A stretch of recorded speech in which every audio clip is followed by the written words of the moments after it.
Welcome back inside the Now Morning Show. 34 minutes after 7 o'clock, and it's time for Unique No Different with Shamla. Shamla, you there with us? Good morning.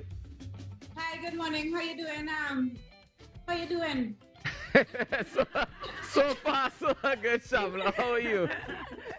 I'm thinking. I'm really thinking hard here. How you doing? Things good? Yeah, man, I can't complain. How was your weekend? It was good, workable. Real workable. How was your weekend? Busy, very busy. I do plenty working. So far, that's so workable. Yes. Plenty work. Same here. Life is a hustle. Yeah. So what we discussing this morning? Well, we supposed to discuss the issues facing disability, the disabled community in Trinidad and Tobago. So we were planning on going to talk about things like transport, housing, social development, public spaces, and so on.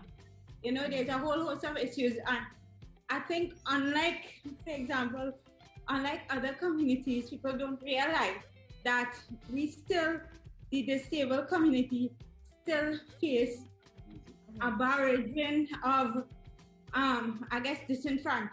disenfranchisement, and we still dissected. And what persons without disability don't realize is that we want to contribute just like any other person. Mm-hmm. And therefore, when we have things like different categories, we tend to be secluded even in categories like, for example, national programs and so on, national awards, etc.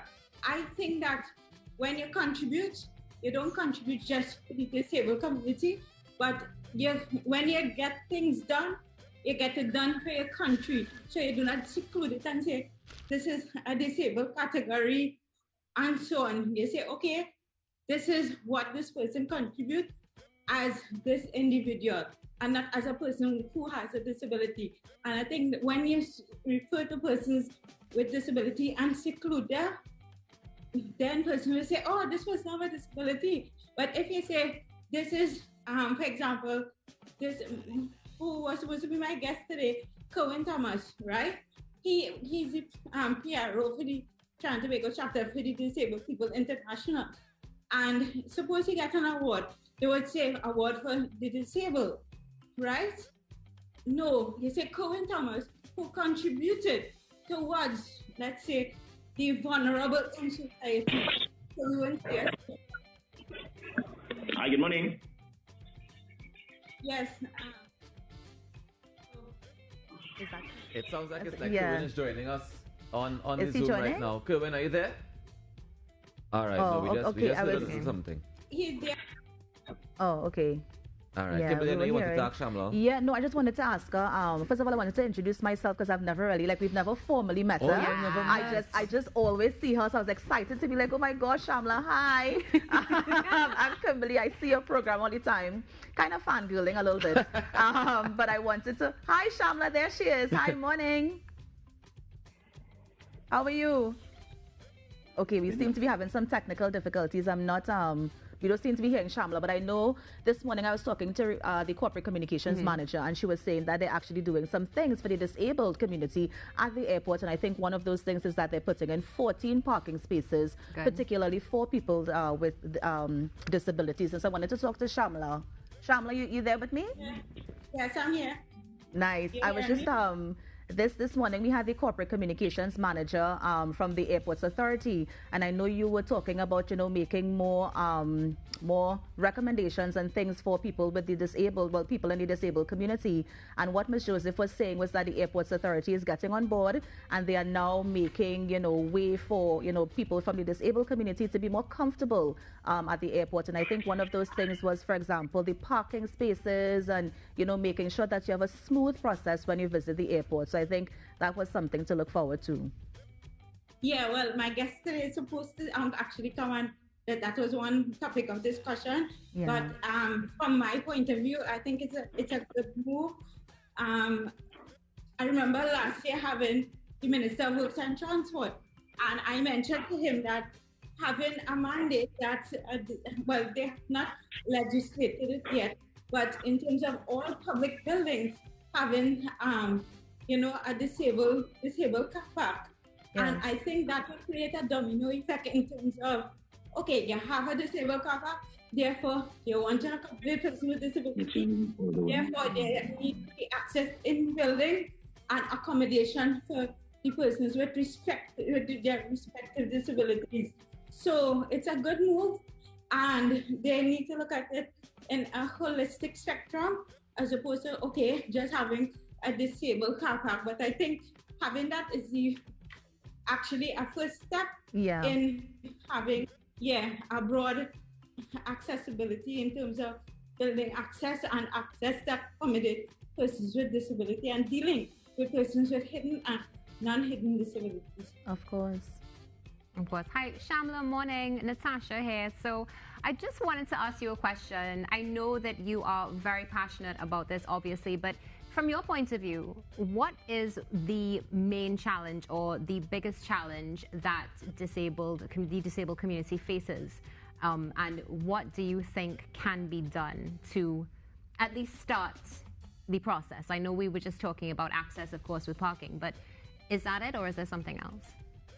Yeah, so that's a pretty tough question in terms of, because there's a whole host, but I think we are still stigmatized, and we are still not seen in public spaces, and we are still not, we are still, I guess, people still see us as not being able to contribute, and I don't blame society, because I always say, if society does not see something and they see it for the first time, it will be like an alien to them, and they will be curious. Yes, I'm here. All right, Shamla, we have. I have Cohen here. Yes, we have Cohen there. PRO, as I mentioned, for the Disabled People International Trinidad chapter, and he had to talk about a whole host of issues when it comes to disabled, and he has actually ground experience working with the disabled, and I guess meeting with stakeholders. So Cohen, I think you were hearing our discussion earlier. Definitely I was. Right. Yes. So can you just sum up what we discussed in terms of, what is the main issue for persons with disability? Yeah. So thank you so much, Shamla. Thank you to TTT and your viewing audience. Shamla, definitely the issues of persons are different, who are differently able are wide and far. Some of the issues and the more pertinent issues right now that we face are the issues with the Eldamo service. The Eldamo service, for a long time, even before the pandemic, has been almost null and void. It has not been working, and there are some of the problems experienced overall. Persons who are differently able are not able to go to school and to go to work. Some of them are the differently able persons in terms of emergencies and situations that affect them to go to clinics and to go to health centers. They cannot access the transportation. The same. In Tobago, it's the same situation where Tobago, they are facing challenges, and they have identified some of the recommendations that we want to make for some of the users there in Tobago. There were 5 buses originally allocated for Tobago, but there are uncertainty of how many are actually working. And I think right before the pandemic, there was one particular bus that was working, and that particular bus right now, I think that everything has shut down as it relates to the Eldamo service.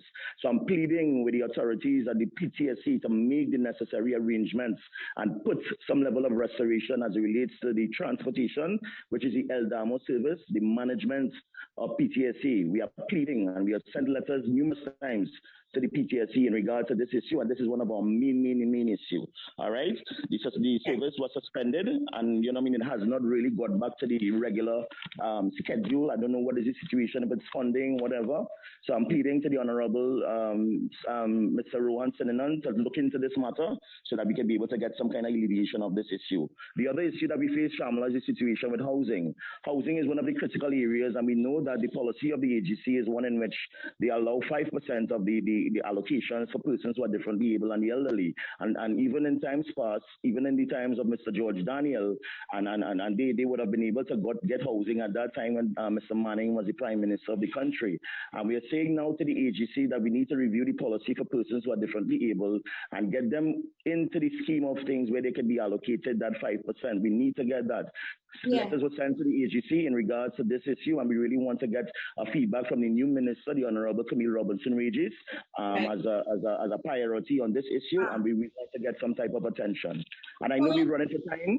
Yeah, I think we discussed 2 out of the several issues, but definitely due to technical issues, I think I would definitely have you back to discuss the other issues with regards to social development. Definitely. Yeah. And Shamla, if I could just say boldly, I think that the issues of persons who are differently able are really put on the back burner, and I want to applaud the people at TTT for giving us this segment here. And I think that we need to kind of extend your segment a little more to 30 minutes, so we can be able to discuss more, because this is an issue just like any national issue, like the 2% that is being offered to the public servants, and all the other issues that are critical in terms of the lives of persons who are differently able. So I think that I want to ask the management of TTT as well to really look into giving you extra time so that we can be able to divulge more and get some more information out in terms of recommendations on how we can fix the situation.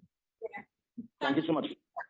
Thank you so much, Cohen, for that feedback, and thank you for coming and just sharing your expertise with regards to working with the disabled community.